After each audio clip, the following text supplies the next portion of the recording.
신명기 30장 19절에서 20절 말씀, 우리 두 절 말씀 같이 읽겠습니다. 신명기 30장 19절에서 20절입니다. 같이 읽습니다. 시작. 내가 오늘 하늘과 땅을 불러 너희에게 증거를 삼노라. 내가 생명과 사망과 복과 저주를 내 앞에 두었은즉 너와 내 자손이 살기 위하여 생명을 택하고 내 하나님 여호와를 사랑하고 그의 말씀을 청종하며 또 그를 의지하라. 그는 내 생명이시요 내 장수이시니 여호와께서 내 조상 아브람과 이삭과 야곱에게 주리라고 맹세하신 땅에 내가 거주하리라. 아멘. 오늘은 모세오경 중에서도 마지막 두 권입니다. 민수기, 신명기 한번 살펴보려고 합니다. 먼저 민수기 책의 제목부터 가만히 보면 한자로 백성민자 그리고 셈수, 기록할 기입니다.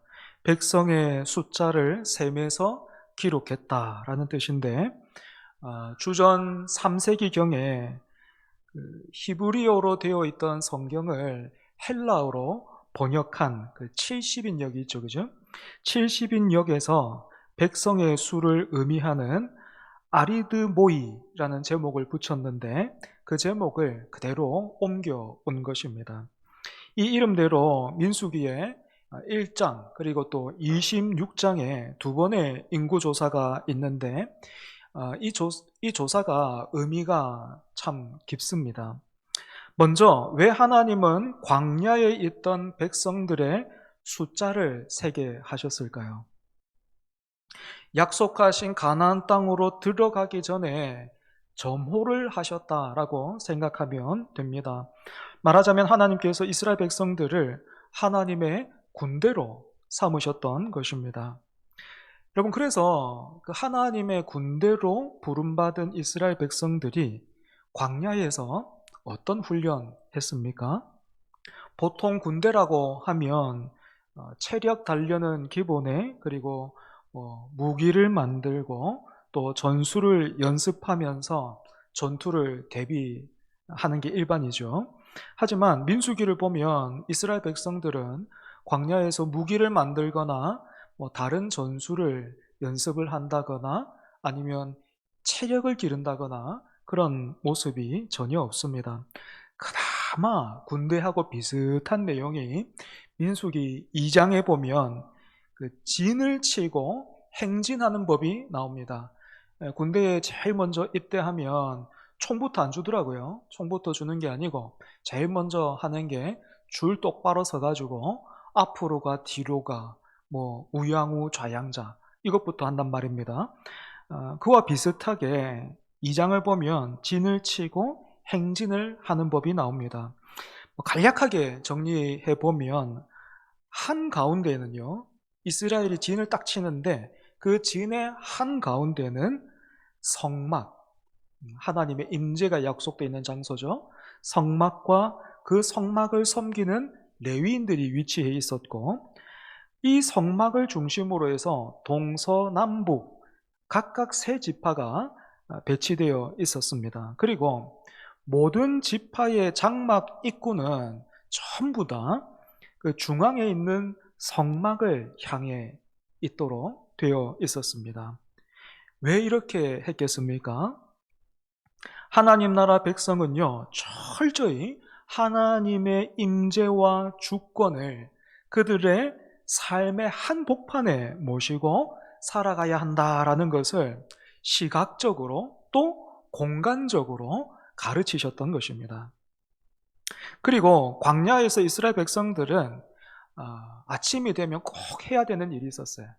여러분은 제일 그 아침이 되면 잠자리에서 일어나시면 제일 먼저 무슨 일 하십니까?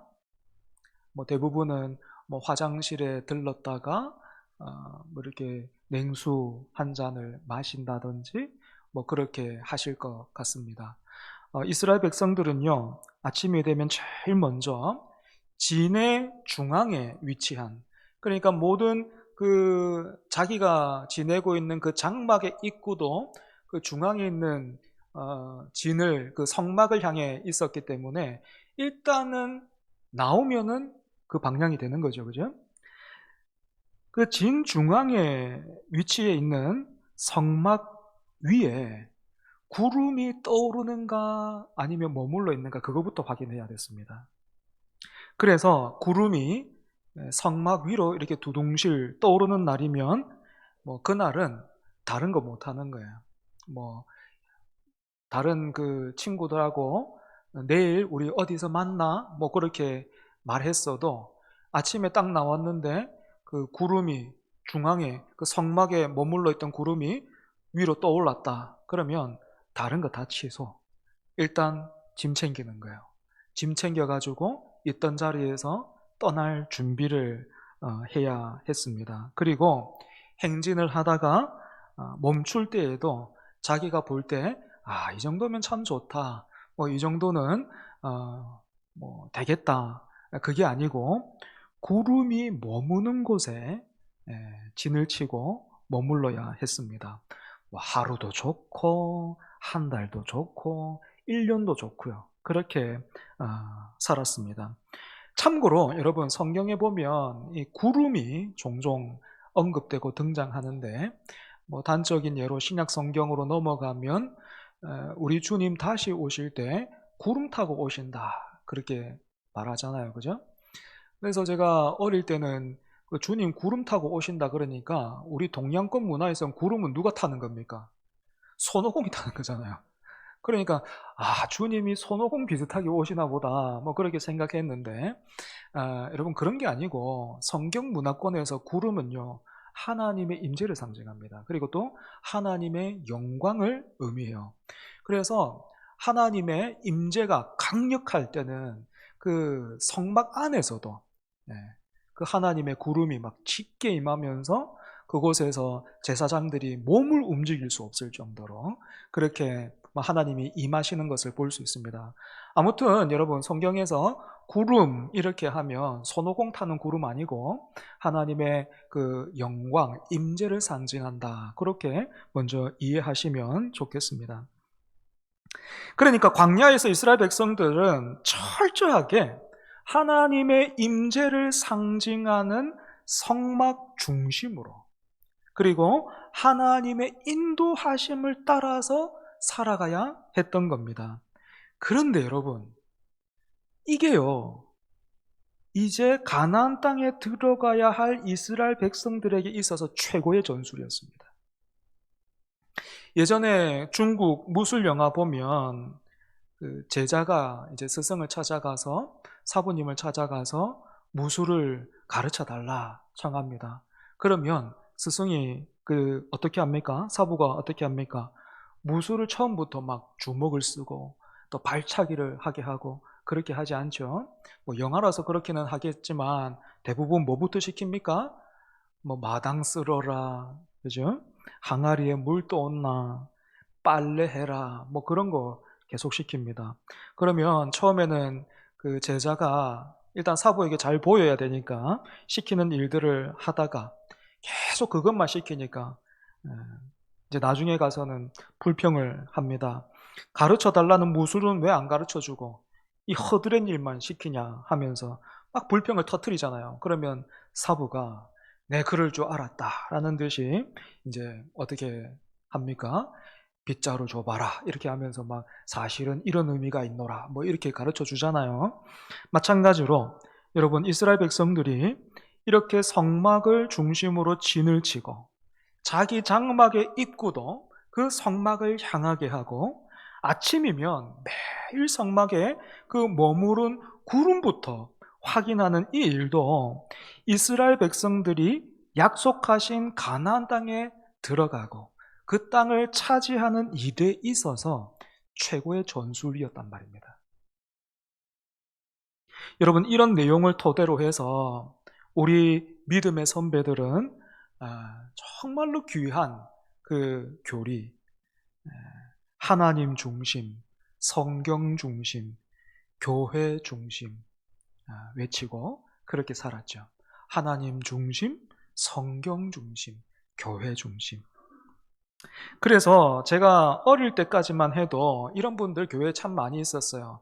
어떻게 하든지 교회에 가까이 살려고 하는 분들이 당시에는 참 많이 계셨습니다.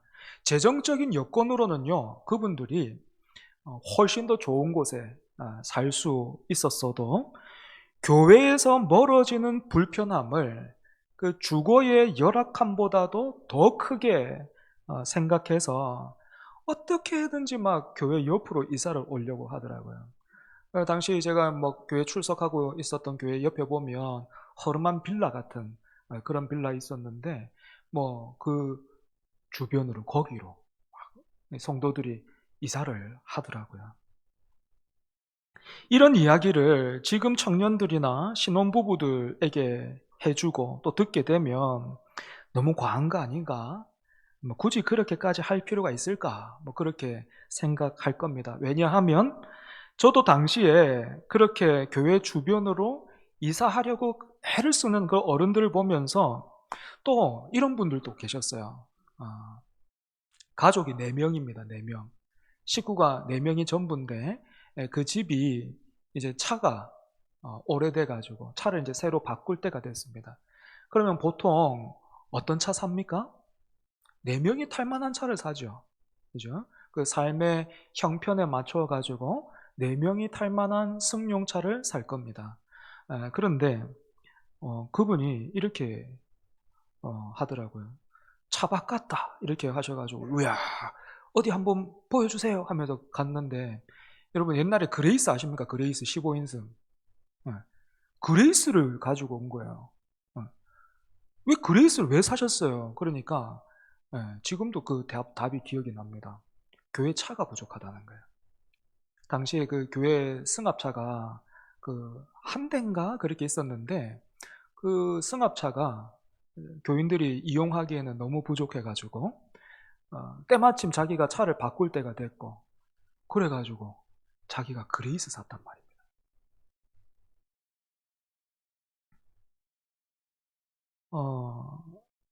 제가 그런 분들 보면서 왜? 이렇게 생각했어요. 뭐 그렇게까지? 뭐 이렇게 생각을 했어요. 그런데 지금은 그런 분들 또 그런 모습이 많이 그립고 또 생각이 나요. 여러분 왜 우리의 믿음의 선배들은 그렇게나 교회 가까이 오려고 애를 썼겠습니까? 예배의 자리와 기도의 자리 그리고 말씀을 그만큼 사랑했기 때문이겠죠.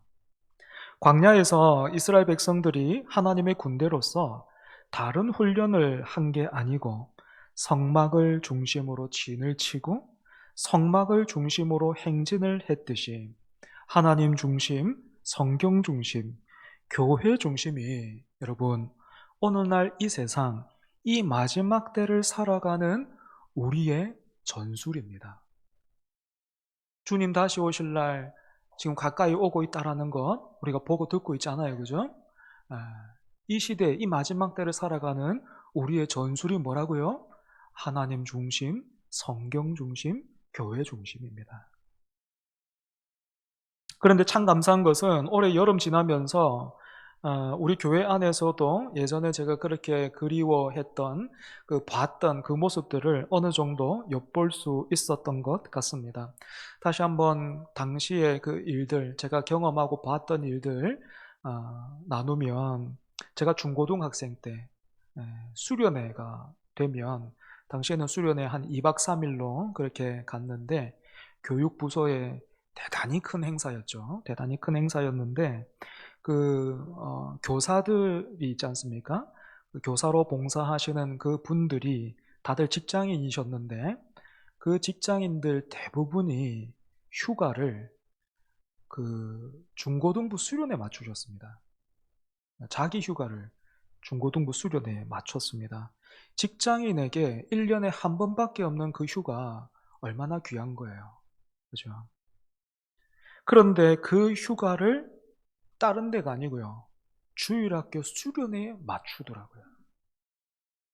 그리고 이제 그 수련회가 되면 교사로 봉사하면서 뭐 휴가긴 하니까 집에 애들도 있단 말입니다. 그 애들 어디 못 가잖아요. 그 애들 데리고 어디 좀 가야 되는데 갈 형편은 안 되니까 이제 수련회가 되면 그 교사 가정은 중고등부 수련회 하는 장소에 그냥 같이 오는 거예요.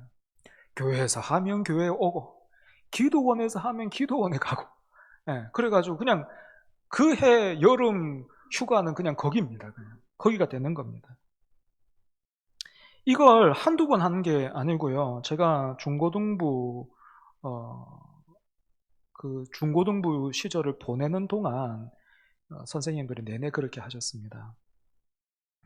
그런데 비록 상황은 다르기는 하지만 이번 여름에 교육부서 수련회 진행하면서 유치부부터 유초등부 또 우리 중고등부 그렇게 진행하면서 수고해 주시는 그런 분들 우리 교회 안에서도 볼 수 있어서 개인적으로 얼마나 반갑고 또 고마웠는지 모릅니다.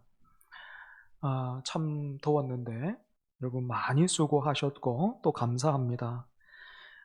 저도 당시에 그렇게 섬기셨던 그 선생님들, 주일학교 선생님들 보면서 감사하다라고는 한 번도 말한 적 없어요. 주일학교 저를 담당해 주셨던 그분들 보면서 너무 감사해요. 제가 많이 배우고 있습니다. 이렇게 인사한 적은 한 번도 없습니다. 그런데 내심요 보면서 놀라기는 했습니다. 그리고 또 신기했습니다. 저분들은 도대체 왜 저렇게까지 하는 거지? 어떻게 저렇게 할 수 있는 거지? 하고 궁금했습니다. 마찬가지로 여러분들의 섬김이 다른 세대에 건강한 자극이 되었을 겁니다. 왜 저분들은 저렇게까지 하는 거야? 그렇게 건강한 자극이 되었을 겁니다. 다시 민수기 본문으로 돌아와서 여러분 광야에서 이스라엘 백성들이 그래서 훈련을 잘 받았습니까? 참고로 이 민수기의 히브리어 원문의 제목이 있습니다. 민수기의 히브리어 원문의 제목은 광야에서입니다. 광야에서. 우리말로 광야에서. 하나님은 왜 이스라엘 백성들을 애굽에서 구원하신 뒤에 곧바로 가나안 땅에 들이지 않으시고 또 아무것도 없는 광야에 머물게 하셨겠습니까? 그것이 바로 하나님의 군대로 이스라엘 백성들이 훈련받을 수 있는 최적의 장소였기 때문입니다. 그래서 저는 개인적으로 이 민수기라는 제목도 좋지만 광야에서라는 이 원래 히브리어 제목이 이 책의 실질적인 메시지를 잘 담고 있다라고 생각합니다. 그래서 여러분들 지금 가지고 계시는 성경이 여러분들 소유의 책이라면 그 옆에 광야에서 가르치고 적어놔도 좋겠죠, 그죠? 아무튼 광야에서 이스라엘 백성들의 훈련 성적은 빵점이었습니다. 실제로 민수기를 읽어보면 광야에서 이스라엘 백성들은 불평하는 일에는 빨랐고 하나님을 의지하고 구하는 일에는 언제나 더뎠습니다. 그 정점이 민수기 13장에서 14장에 나오는 가데스 바네아에서 있었던 정탐꾼 사건이죠, 그죠? 광야를 거쳐서 가나안 땅 입성을 앞둔 이스라엘 백성들은 가데스 바네아에서 지파별로 한 명씩 12명의 정탐꾼을 가나안 땅으로 보냈습니다.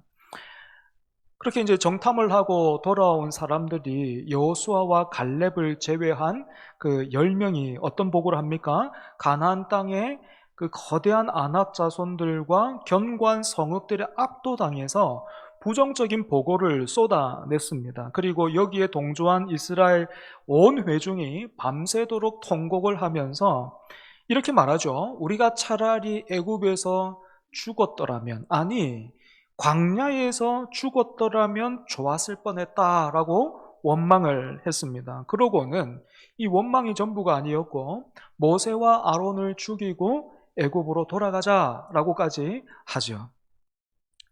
여러분, 이 원망이 두려움 때문에 일어난 투정이라 우리가 볼 수 있겠습니까?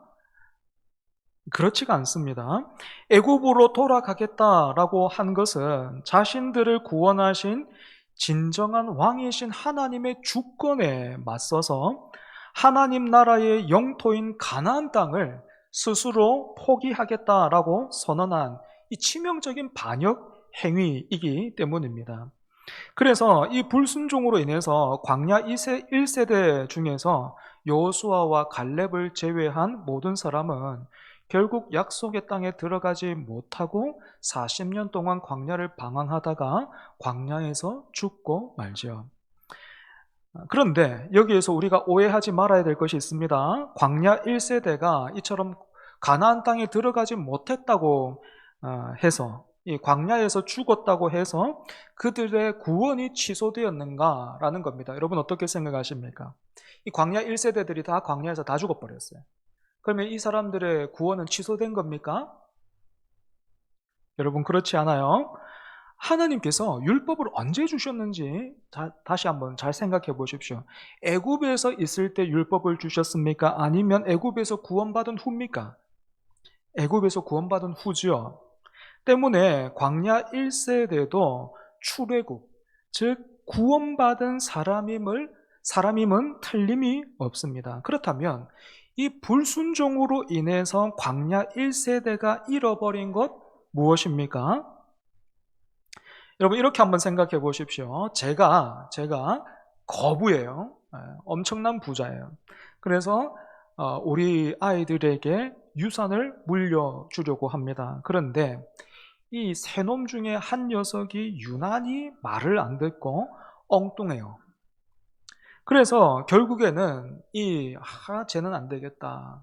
쟤는 줬다가는 애를 망치겠다 싶어서 그 한 놈이 유산을 못 받았습니다. 그러면 유산을 못 받은 이 아이는 제 아이가 아닌 게 되는 겁니까?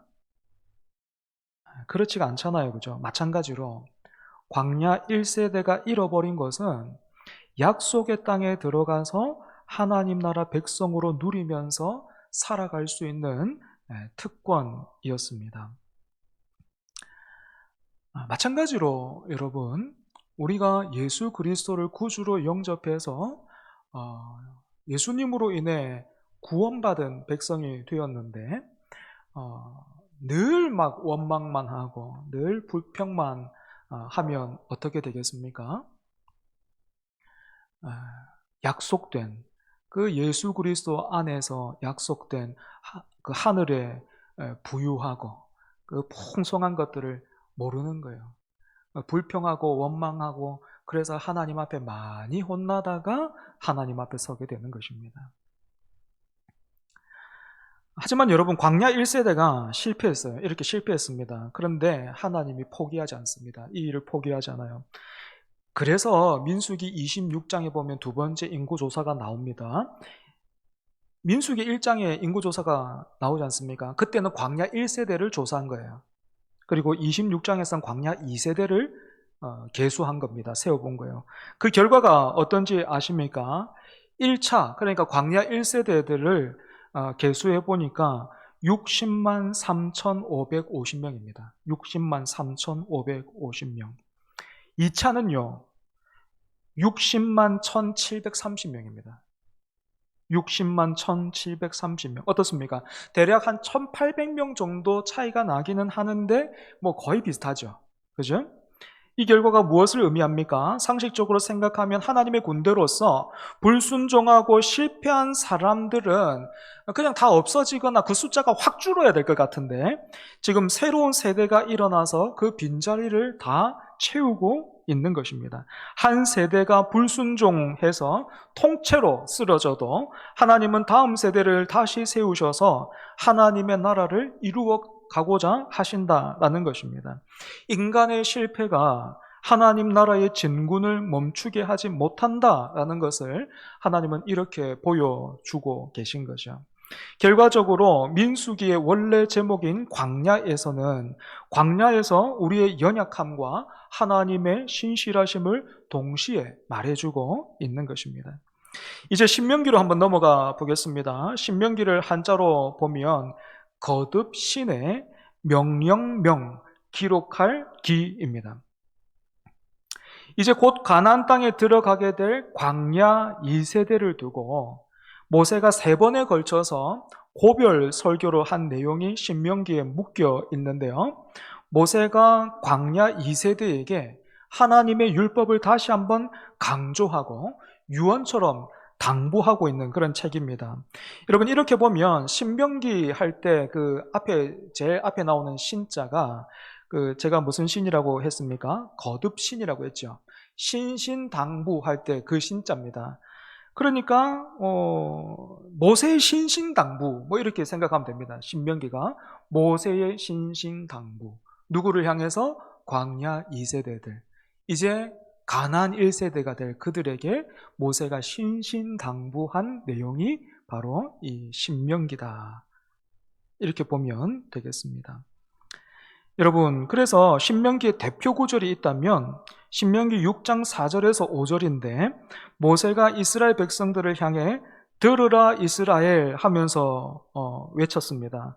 들으라 이스라엘, 이게 이제 히브리어로 쉐마인데요. 쉐마 이스라엘인데 이 구절이 참 유명합니다. 신명기 6장 4절에서 5절 말씀인데요. 유인물에 있습니까 혹시? 네, 같이 읽겠습니다. 시작. 이스라엘아 들으라, 우리 하나님 여호와는 오직 유일한 여호와시니 너는 마음을 다하고 뜻을 다하고 힘을 다하여 내 하나님 여호와를 사랑하라. 아멘. 여기에 나오는 하나님을 사랑하라 라는 것은 단순히 심리적이고 감정적인 끌림을 말하는 것이 아닙니다. 가나안 땅의 만연해 있는 우상 숭배의 유혹을 단호하게 거절하고 주권자이신 하나님께 전적인 충성과 실질적인 순종을 바치겠다라는 의지와 결단이 이 안에는 담겨 있기 때문입니다. 그래서 사랑하라 라는 말을 들으면 우리는 좀 뭔가 감정적으로 생각하지만 이스라엘 백성들이 제일 먼저 떠올렸던 어떤 의미는 다른 것이 아니라 사랑하라 라는 그 말씀을 통해서 충성하라, 이렇게 이해했던 것 같습니다. 여러분, 그리고 이 쉐마 이스라엘, 이 신명기 6장만큼이나 신명기에서 참 잘 알려져 있고 많은 분들이 좋아하는 구절 있습니다. 제가 어려서부터 교회에서 진짜 많이 들었던 구절인데 여러분도 제가 읽으면 대번에 아실 겁니다. 신명기 28장 6절인데요. 네가 들어와도 복을 받고 나가도 복을 받을 것이다 하신 말씀이에요. 되게 좋아하시는 말씀이잖아요. 네가 들어와도 복을 받고 나가도 복을 받을 것이다. 뭐 머리가 되고 꼬리가 되지 않을 것이다. 이 28장에 나옵니다. 신명기 28장을 보면요, 이 6절뿐만 아니고 1절부터 14절까지 그야말로 복입니다. 복으로 가득 차 있어요. 그런데 중요한 건 28장 1절에 이 복이 시작되면서 이런 단서가 붙어 있다는 것입니다. 네가 네 하나님 여호와의 말씀을 삼가 듣고 내가 오늘 내게 명령하는 그의 모든 명령을 지켜 행하면, 그리고 2절에서도 내가 내 하나님 여호와의 말씀을 청종하면, 이렇게 되어 있습니다. 그런데 요즘은요, 여러분, 이처럼 성경에서 하나님의 말씀을 삼가 듣고 주의해서 듣고 그리고 또 여호와의 말씀을 청종하면 이라는 이 말씀을 듣고 대하는 사람들의 반응이 어떤가 하면 대단히 불편해 보입니다. 왜냐하면 이런 말씀이 하나님께서 마치 군대 고참처럼 말하는 것처럼 느끼는 것 같아요. 군대 고참이 뭐 다 그런 건 아니겠지만 좀 그런 괴롭히는 그런 사람들은 이렇게 말하잖아요. 야, 생각하지 마. 니는 그냥 시키면 시킨 대로 하는 거야. 내 말에 토달지 마. 뭐 이렇게 말하는 것처럼 하나님도 그렇게 우리에게 말하고 우리를 그렇게 대하는 것 같다라는 겁니다. 정말 그럴까요? 당연히 그렇지 않습니다. 사람은 인격적인 존재라서 생각을 하지 않을 수가 없죠. 신앙생활을 할 때에도 여러분, 말씀을 듣고 당연히 생각해야 합니다. 하지만 문제는요, 생각해야 할 건 생각하지 않고 좀 덜 생각해도 되는 건 생각을 많이 한다는 겁니다. 우리가 깊이 생각하고 붙들어야 할 것은 언제나 하나님의 말씀입니다. 하나님이 어떤 분인가 하는 것을 우리는 언제나 깊이 생각해야 하는 것입니다. 하지만 우리는 곧잘 이렇게 먼저 생각해야 할 것은 놓치고 내 생각 그 자체에 빠집니다. 그래서 여러분, 제가 오늘 시간이 없어가지고 주일 오전에 다루지는 못했는데, 여러분 창세기 22장 다시 한번 보십시오. 다시 보시면 굉장히 신기한 특징이 있습니다. 거기에 보면요, 감정적인 표현이 하나도 없습니다. 아브라함이 그 명령을 듣고 나서 뭐 근심했더라, 뭐 힘들었더라, 슬퍼했더라, 안타까워했더라, 이삭이 당황했더라, 뭐 이런 감정적인 표현이 하나 없습니다. 왜 그렇게 했습니까? 그렇게 그 감정적인 표현을 일부러 절제하는 겁니다. 절제하면서 두 가지 효과가 있는 거죠. 그 절제함으로 인해서 오히려 그것을 더 증폭시키는 그런 효과도 있는 반면에, 동시에 그런 그 감정에 우리가 휩쓸려 들어가서 따라가야 할 길을 놓칠 수 있기 때문에 그렇습니다. 여러분, 우리가 깊이 생각하고 붙들어야 하는 건 언제나 하나님이에요. 하나님이 어떤 분이신가 하는 겁니다. 그런데 여러분, 우리가 여전히 죄인이고 또 사탄이 여전히 하와를 유혹했던 것처럼 지금도 우리를 유혹합니다. 여러분, 지금도 우리가 유혹 가운데 있어요. 그래서 하나님의 말씀을 딱 들으면 어떻습니까? 거의 뭐 본능에 가까울 정도로 우리 어떤 생각이나 감정에 영향을 받으면서 마치 하나님이 뭔가 이상하고 뭔가 이렇게 좀 심술궂기도 하고 짓궂기도 하고 그리고 또 너무하신 어떤 그런 분처럼 여겨진단 말입니다. 왜 그렇습니까? 하나님이 어떤 분이신지를 놓칩니다. 생각을 많이 하는 것 같은데 생각해야 될 걸 생각을 안 하고 다른 걸 더 많이 생각한단 말입니다. 여러분, 네가 네 하나님 여호와의 말씀을 삼가 듣고 내가 오늘 너에게 명령하는 그의 모든 명령을 지켜 행하라라는 이 말씀은, 니는 생각하지 마, 니는 내가 시키면 시킨 대로 해, 내 말에 토달지 마, 그런 말이 아니고요. 가나안 땅에 들어가면 그 땅에 하나님 신용을 하는 것들을 많이 만나게 될 텐데, 그리고 그 땅에 살고 있는 사람들이 이런저런 말을 할 텐데, 그때 하나님의 말씀을 기억하라는 거예요. 그때 그 어떤 것보다도 하나님의 말씀을 먼저 기억하고 붙들라라는 것입니다. 오직 하나님만이 명령하시는 분이시고 우리는 거기에 순종할 사람임을 기억하라. 다른 신이 하나님보다 더 나은 것처럼 보이고 후한 것처럼 여겨지고 그런 말을 들을 때라도 그 말보다도 하나님을 기억하라. 그분의 말씀을 통해서 세상의 말을 듣고 하나님을 분별하려고 하지 말고, 세상의 말을 듣고 하나님의 말씀을 재어보려고 하지 말고 하나님의 말씀을 통해서 세상을 분별하라는 겁니다. 그런데 여러분, 신명기 28장은 축복의 약속만 있는 게 아니에요. 축복의 말씀은 1절부터 14절까지고요. 15절부터 68절, 신명기 28장이 되게 길거든요. 그런데 15절부터 68절은 어떤 내용이 나오는가 하면, 말씀에서 떠나면, 불순종하면 받게 될 저주에 대한 내용이 쭉 이어집니다. 여러분, 축복이요, 몇 절입니까? 14절이에요. 그죠? 저주는 몇 절입니까? 15절부터 68절까지니까 54절이에요. 54절. 저주가 압도적으로 많습니다. 사랑이 많으신 분이, 그 은혜로우시고 자비하시고 긍휼히 여기시며 노하기를 더디하시는 그분께서 왜 이렇게 무섭게나 저주를 한가득 말씀하셨을까요? 왜 그렇겠습니까? 이유가 뭘까요?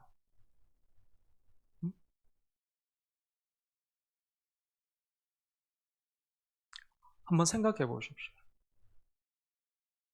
그리고 제가 뭐 이제까지 뭐 이게 꼭 정답은 아니고요. 제가 알고 있는 또 답이라고 여기고 있는 그대로 혹시 맞추시는 분이 있다면 제가 커피 한 잔 대접하겠습니다. 진짜로. 한번 말씀해 보십시오. 왜 이렇습니까? 한 장에 14절, 그리고 또 54절. 왜 이러는간 말이에요. 하나님이 사랑이 많으신 분인데 왜 이렇게 무섭게 말하냔 말이에요. 이만큼 막 그냥 예, 왜 그러시냔 말이에요. 힌트. 제가 아까 그랬죠. 하나님이 어떤 분이신지 먼저 생각하라 그랬죠. 그죠? 왜 그러셨을까요? 네? 여러분 지금이 생각해야 될 때입니다. 지금이 생각해야 될 때예요. 예, 늘 막 이렇게 훈련되어 있다 보니까 목사가 이렇게 얘기하고 막 하면은 아유 뭐 그런 거 없다 하면서 이렇게 넘어 가시는데 여러분 한번 생각해 보세요. 이런 게 중요한 겁니다. 왜 그러셨을까 하나님? 왜? 오늘 창세기 22장도 마찬가지잖아요. 왜 그러셨을까? 그죠? 왜 하나님은 저주를 압도적으로 되게 무섭습니다. 28장 여러분 한번 보십시오.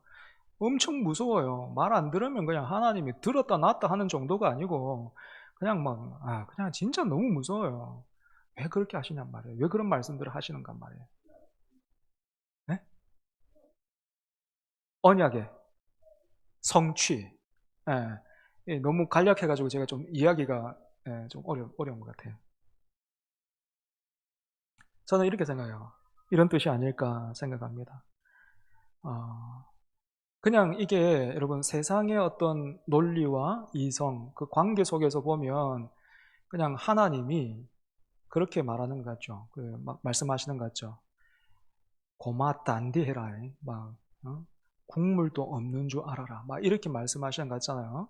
그런데 그게 아니고 제가 보고 느끼는 건 그래요. 축복에 대해서는 먼저 말씀하셨고요.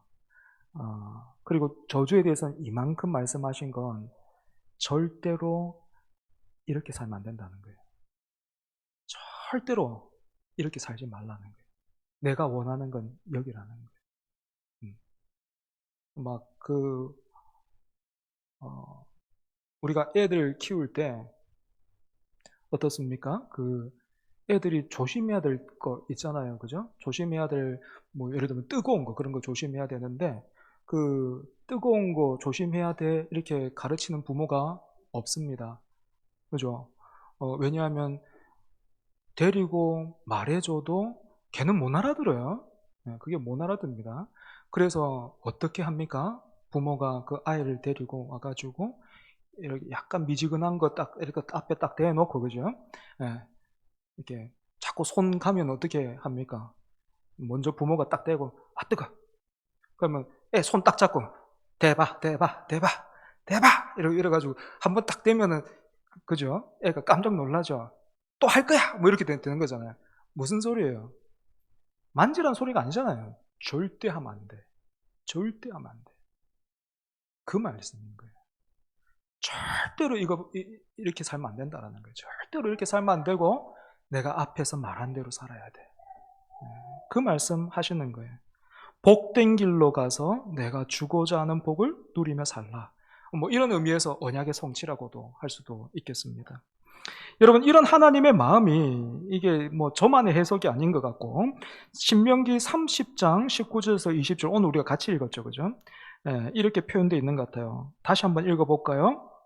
신명기 30장 19절에서 20절 시작. 내가 오늘 하늘과 땅을 불러 너희에게 증거를 삼노라. 내가 생명과 사망과 복과 저주를 내 앞에 두었은즉 너와 내 자손이 살기 위하여 생명을 택하고 내 하나님 여호와를 사랑하고 그의 말씀을 청종하며 또 그를 의지하라. 그는 내 생명이시요 내 장수이시니 여호와께서 내 조상 아브람과 이삭과 야곱에게 주리라고 맹세하신 땅에 내가 거주하리라. 아멘. 그리고 이제 신명기 34장을 보면 모세가 느보산에 올라가 약속의 땅을 눈으로 바라보고 거기서 죽습니다. 모세가 가나안 땅에 못 들어간 거죠. 여러분, 모세가 가나안 땅에 왜 못 들어갔습니까? 민수기 20장에 백성들이 물이 없어서 모세를 원망할 때 하나님께서 모세에게 반석에게 명령해서 물을 내라라고 하시죠. 하지만 모세가 백성들로 인해서 격분해가지고 이 지팡이로 반석을 2번 내리쳤고, 하나님은 그 일로 모세가 하나님의 거룩하심을 드러내지 않았다라는 이유로 가나안 땅에 너는 못 들어간다라고 말씀하셨습니다. 어떻습니까? 모세가 이제까지 해왔던 일에 비하면 하나님의 일 결정이 너무하신 것 같죠. 아유, 그 2번 내리쳤다고 해가지고 얼마나 모세도 나름 어떤 그런 분노가 있었을 텐데, 그 하나님이 그거 한번 이해 못 해주시고 니는 못 들어간다 하시니까 참 너무하신다 싶습니다. 하지만 여러분, 이 일을 통해서 우리가 배워야 될 중요한 내용이 있습니다. 지금 저도 이렇게 완전히 그 사건이 어떤 제 안에서 소화되지는 않지만 그래도 시간이 지나면서 조금씩 이해가 되는 것 같아요. 무엇인가 하면 하나님의 거룩하심보다 앞설 수 있는 건 아무것도 없다라는 것입니다. 하나님의 거룩하심보다 앞설 수 있는 건 아무것도 없습니다. 하나님의 거룩하심은요, 하나님의 구별되심을 의미합니다. 하나님이 거룩하시다라는 말은 하나님은 이 세상의 그 모든 신들, 그 모든 어떤 존재와도 구별되시는 분이시다, 다른 분이시다라는 뜻이 있다라는 거죠. 여러분, 이렇게 거룩하시고 구별되신 하나님께서 어떤 일을 하고자 하신 겁니까? 또다시 백성들이 그렇게 원망을 하고 불평을 하면서 그 모세를 막 죽이려고 하던 그 순간에도 하나님은 거룩하신 하나님으로서 내가 너희를 돌보고 있다라는 사실과 함께 구하는 일보다도 원망하고 불평하고 있는 백성들을 책망하려고 하셨습니다. 하지만 모세가 혈기를 부림으로 인해서 그때 백성들이 보게 된 것은 거룩하신 하나님, 다른 신들과 다른 하나님이 아니고 지팡이를 내리치고 있는 인간 지도자의 모습이었어요. 그리고 모세는 아시다시피 백성들을 대표하는 지도자였지 않습니까? 여러분, 지도자에게는 그만큼 무게와 이런 책임이 뒤따르는 거예요. 하나님은 많이 맡기신 자에게 또한 많이 찾으시기 때문입니다. 그래서 여러분, 저를 비롯해서 제일 먼저는 저에게 해당되는 말씀일 것이고, 또 저와 함께 교회의 일꾼으로 부름받은 직분자들, 그리고 부서장들, 초장지기들, 여러분 어떻게 해야 되겠습니까? 그 어떤 상황 속에서도 혈기를 부려서는 안 됩니다. 그 어떤 상황 속에서도요. 심지어는 여러분들이 옳은 명분과 또한 이유가 있을 때라도 그렇습니다. 제가 한 번씩 말씀드리죠. 교회에서 목사와 장로, 그리고 또 직분자들은 교회에서 불이 났을 때에도 불이야! 그렇게 외치면 안 된다고, 소리치면 안 됩니다. 불이야 하셔야 됩니다. 불 났습니다. 여러분 거기 계시면 안 돼요. 빨리 대피하셔야 됩니다. 그렇게 하셔야 됩니다. 여러분, 제가 이건 진심으로 드리는 말씀이에요. 만약에 제가 혈기를 부리거든 다 됐다 생각하시고 내쫓으십시오. 제가 한 번이라도 혈기를 부린다면 여러분 내쫓으십시오. 이 정도 결단해야, 제가 이 정도 결단해야 다른 직분자들도 혈기를 못 부리겠죠. 그죠? 절대로 혈기 부려서는 안 됩니다. 그러려면 그게 가능합니까? 안 되죠. 그게 가능한 사람은 없습니다. 모세도 지팡이 2번 내리쳤지 않습니까? 온유함이 모든 사람보다, 그 지면에 있던 모든 사람보다 승하다, 그렇게 기록되어 있는 사람인데 그 모세도 지팡이를 2번 내리쳤습니다. 무슨 뜻입니까? 사람의 능력으로는 안 된다라는 거예요. 여러분, 그래서 우리가요, 하나님의 거룩하심을 가리지 않으려면 어떻게 해야 되겠습니까? 항상 깨어 있어야 됩니다. 그리고 바짝 마른 나무에 불 붙죠. 그죠? 바짝 마른 나무에 불 붙는 것처럼 은혜로 젖어 있어야 됩니다. 우리 마음이, 우리 생각이 항상 은혜로 젖어 있어야 됩니다. 그래야 옆에서 누가 불을 땡겨도 연기만 나지 불이 안 옮겨 붙는 거예요. 그러다가 옆에서 불 땡기는 사람이 지쳐 나가 떨어지도록. 그게 내공입니다. 네. 그게 실력이에요. 그게 공동체의 힘입니다. 불 땡기는 사람들 땡기는 쪽쪽 불에 붙으면 그건 안 되는 겁니다. 말씀을 정리하겠습니다. 오늘 우리는 민수기와 신명기를 통해서 광야 1세대의 실패와 그럼에도 다음 세대를 세우셔서 끝내 하나님 나라를 이루어 가시는 하나님의 신실하심을 우리가 함께 봤습니다.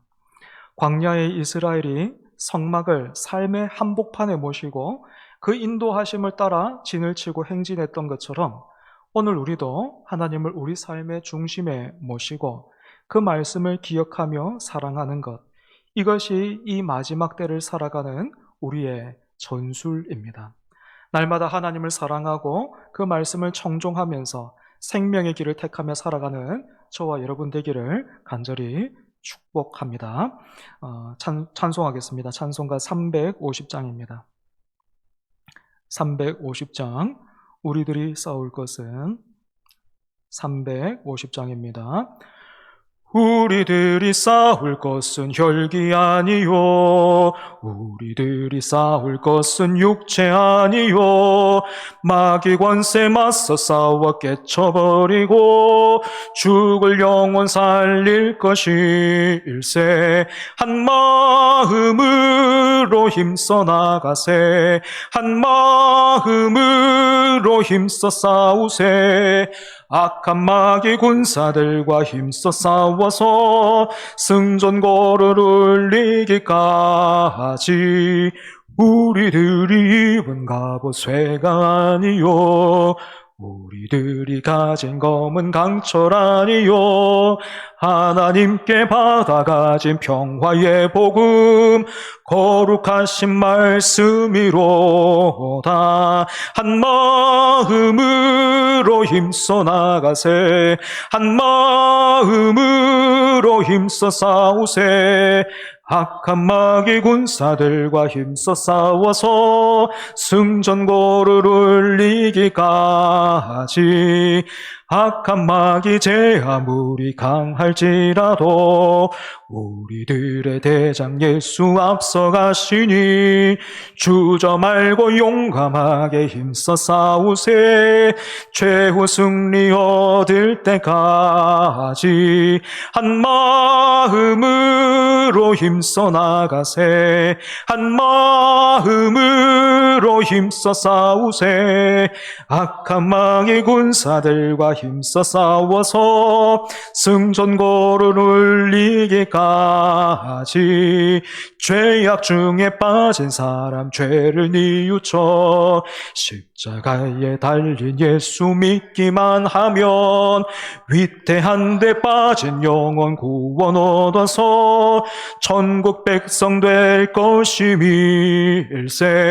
한 마음으로 힘써 나가세, 한 마음으로 힘써 싸우세.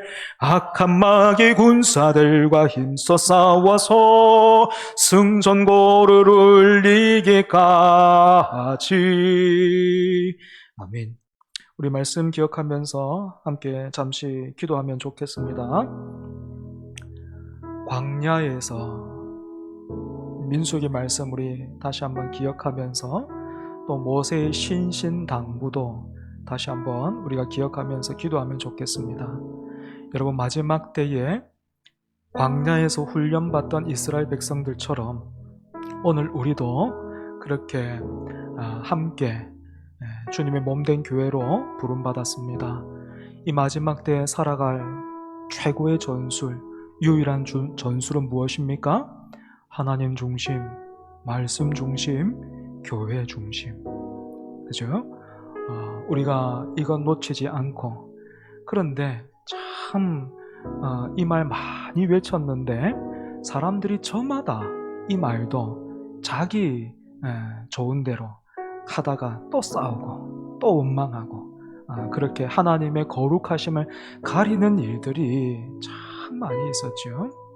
하나님의 거룩하심을 가리지 않는 우리 되게 해주시고, 오히려 정말로 하나님 그 중심, 성경 중심, 교회 중심으로 살아가는 우리 되게 하옵소서. 승전거를 울리기까지 그와 같이 살게 하옵소서. 우리 같이 한번 기도하겠습니다.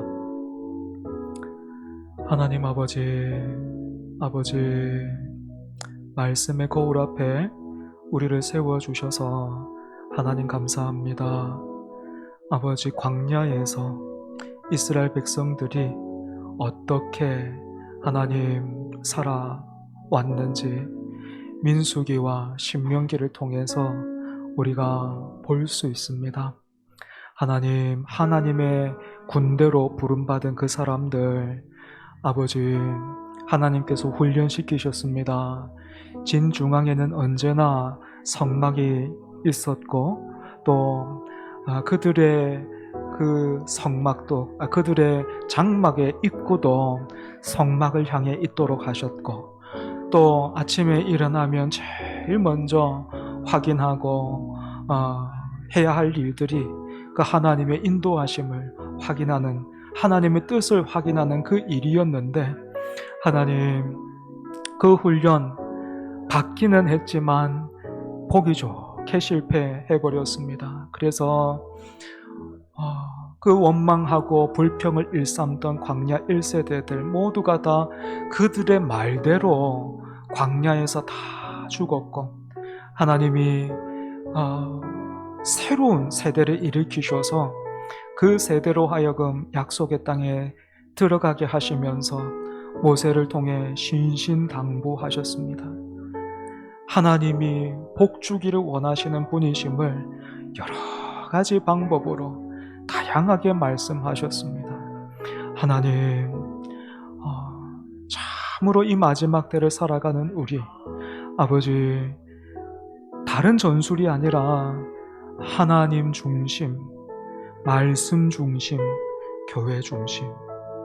주님, 이 중심이 우리 가운데 회복되어야 하겠습니다. 아버지, 하나님 중심, 말씀 중심, 이 교회 중심이 오늘 우리에게 있어서 최고의, 최후의, 최선의 전술임을 우리가 함께 나누었으니, 하나님, 우리가 그와 같이 살아가게 하여 주시옵소서. 아무도 주의 거룩하심, 하나님의 그 거룩하심을 가리거나 그 거룩하심과 맞서는 자 아무도 없게 해 주옵소서. 특별히 주님의 몸된 교회의 일꾼, 또 아버지 직분자로 그렇게 부름받은 우리 지체들, 주여 갑절의 은혜를 더하여 주시옵소서. 은혜에 항상 젖어 있게 하여 주시옵소서. 항상 깨어있는 하나님 우리 되게 하여 주시옵소서. 그래서 하나님, 정말 하나된 게 하신 것을 힘써 지켜나가는 우리 되게 해주시고, 주님 오시는 그날까지, 승전고를 울리기까지 우리가 그렇게 믿음으로 살아갈 수 있게 하여 주시옵소서. 하나님 감사합니다. 귀한 주일, 복된 주일,